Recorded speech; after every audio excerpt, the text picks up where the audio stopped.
ಇವತ್ತು ನಾನು ತುಂಬಾ ಟೇಸ್ಟಿಯಾಗಿರುವಂಥ ಹುರುಳಿಕಾಳು ಚಟ್ನಿ ಮಾಡೋದನ್ನು ತೋರಿಸ್ತಾ ಇದ್ದೀನಿ. ಇದಕ್ಕೆ 1 ಬಟ್ಲಷ್ಟು ಹುರುಳಿಕಾಳು ಅಥವಾ ಹಾರ್ಸ್ ಗ್ರಾಮ್ ಅಂತೀವಲ್ಲ ಅದನ್ನು ತೊಗೊಂಡಿದ್ದೀನಿ.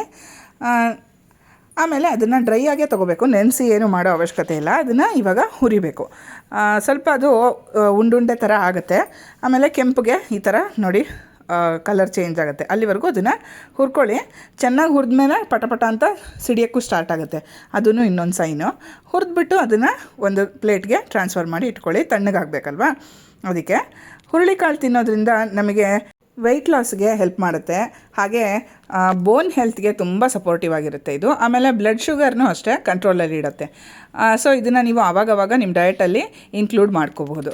ಹಾಗೆ ಇದಕ್ಕೆ ಖಾರಕ್ಕೆ ನಾನು ಒಂದು 4-5 ಬ್ಯಾಡಗಿ ಮೆಣಸಿನ್ಕಾಯಿ, ಒಂದು 4 ಗುಂಟೂರು ಮೆಣಸಿನ್ಕಾಯಿನೂ ಸೇರಿಸ್ಕೊಂಡು, ಗುಂಟೂರು ಇಲ್ಲ ಅಂದರೆ ಚಿಕ್ಕಬಳ್ಳಾಪುರನೂ ಹಾಕೋಬೋದು, ಹಾಕ್ಕೊಂಡು ಹುರ್ಕೋತಾ ಇದ್ದೀನಿ. ಖಾರಕ್ಕೆ ತಕ್ಕನಾಗಿ ನೋಡಿಕೊಂಡು ನೀವು ಖಾರವಾಗಿರುವಂಥ ಮೆಣಸಿನ್ಕಾಯಿ ಹಾಕ್ಕೊಳ್ಳಿ. ಬಣ್ಣಕ್ಕೆ ಬ್ಯಾಡಗಿ ಮೆಣಸಿನ್ಕಾಯಿ, ಅದರಲ್ಲೂ ಸ್ವಲ್ಪ ಖಾರ ಇರುತ್ತೆ, ತೀರಾ ಇರೋದೇ ಇಲ್ಲ ಅಂತಿಲ್ಲ. ಒಟ್ಟಿನಲ್ಲಿ ಎರಡನ್ನೂ ಮಿಕ್ಸ್ ಮಾಡಿ ಹಾಕ್ಕೊಳ್ಳಿ. ಟೇಸ್ಟು ತುಂಬ ಚೆನ್ನಾಗಿ ಬರುತ್ತೆ. ಆಮೇಲೆ ಇದನ್ನು ಚೆನ್ನಾಗಿ ಉಂಡೆ ಆಗೋವರೆಗೂ ಹುರ್ಕೊಂಬಿಟ್ಟು ಇದನ್ನು ಟ್ರಾನ್ಸ್ಫರ್ ಮಾಡ್ಕೋಬೇಕು ಮೆಣಸಿನ್ಕಾಯಿನೂ. ನೀವು ಇದಕ್ಕೆ ಕೊಬ್ಬರಿ ಹಾಕಿನಾದರೂ ಚಟ್ನಿ ಮಾಡ್ಬೋದು ಅಥವಾ ಕಾಯಿ ಹಾಕಿನಾದರೂ ಚಟ್ನಿ ಮಾಡ್ಬೋದು. ನಾನು ಇವತ್ತು ಕಾಯಿ ಹಾಕಿ ಚಟ್ನಿ ಮಾಡೋದನ್ನ ತೋರಿಸ್ತಾ ಇದ್ದೀನಿ.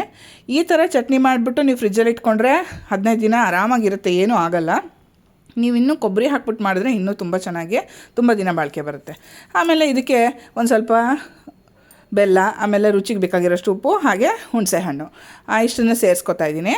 ನೀವು ಮನೆಯಲ್ಲಿ ಎಷ್ಟು ಜನ ಇದ್ದೀರಾ ಅಥವಾ ಎಷ್ಟು ನೀವು ಚಟ್ನಿ ಇಷ್ಟಪಡ್ತೀರಾ ಅನ್ನೋದ್ರ ಮೇಲೆ ನೀವು ಎಷ್ಟು ಮಾಡಬೇಕು ಅನ್ನೋದು ಡಿಪೆಂಡ್ ಆಗುತ್ತೆ.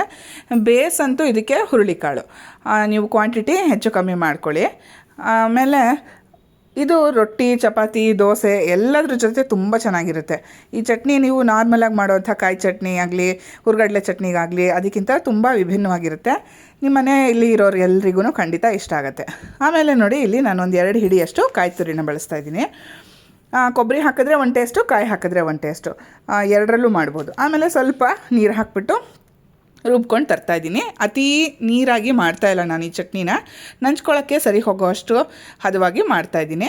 ಇನ್ನೊಂದು ಸ್ವಲ್ಪ ಇದಕ್ಕೆ ಮಿಕ್ಸಿಗೆಲ್ಲ ಸ್ವಲ್ಪ ನೀರು ಹಾಕ್ಬಿಟ್ಟು ಸೇರಿಸ್ಕೊತೀನಲ್ವ, ಹಾಗಾಗಿ ಸ್ವಲ್ಪ ಗಟ್ಟಿಯಾಗಿ ರುಬ್ಬಿದ್ದೀನಿ. ಆಮೇಲೆ ಒಂದು ಅರ್ಧ ಲೋಟಕ್ಕಿಂತ ಕಮ್ಮಿ ಅಷ್ಟು ನೀರನ್ನ ಹಾಕ್ಕೊಂಡು ಇದಕ್ಕೆ ಮಿಕ್ಸ್ ಮಾಡ್ಕೊತಾ ಇದ್ದೀನಿ ಚಟ್ನಿಗೆ.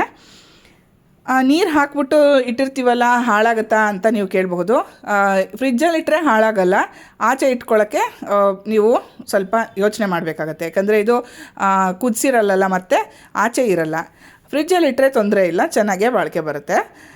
ಕಾಳು ಚಟ್ನಿ ಹೇಗೆ ಅಂದರೆ, ಇವಾಗ ಕಾಯಿ ಚಟ್ನಿಗಿಂತ ಜಾಸ್ತಿ ಹೊತ್ತು ಇದು ಬಾಳಿಕೆ ಬರುತ್ತೆ. ಸಮ್ಮರಲ್ಲೆಲ್ಲ ನೀವು ಅಕಸ್ಮಾತ್ ಬೇರೆ ಏನೋ ಕಾಯಿ ಚಟ್ನಿ ತೊಗೊಂಡೋದ್ರೆ ಹಾಳಾಗೋಗುತ್ತೆ ಅನ್ನೋಂಥ ಟೈಮಲ್ಲಿ ಡಬ್ಬಿಗೆ ನೀವು ಈ ಥರ ಕಡಲೆಬೇಳೆ ಚಟ್ನಿ ಅಥವಾ ಉದ್ದಿನಬೇಳೆ ಚಟ್ನಿ ಆ ಥರದ್ದು ಬೇಳೆಗಳಲ್ಲಿ, ಕಾಳುಗಳಲ್ಲಿ ಚಟ್ನಿ ಮಾಡಿಬಿಟ್ಟು ಅದನ್ನು ನೀವು ಬಾಕ್ಸಿಗೆ ತೊಗೊಂಡೋಗ್ಬೋದು.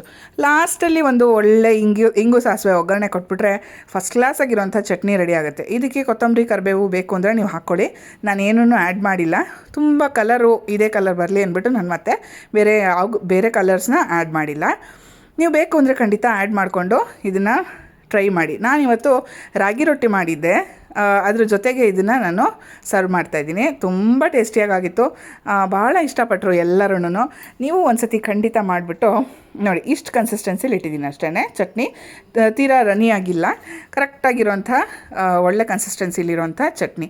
ಈ ರಾಗಿ ರೊಟ್ಟಿನ ನೆಕ್ಸ್ಟ್ ವೀಡಿಯೋನಲ್ಲಿ ತೋರಿಸ್ತೀನಿ, ಇದ್ರ ರೆಸಿಪಿ. ಚಾನಲ್ ನೋಡ್ತಾಯಿರಿ.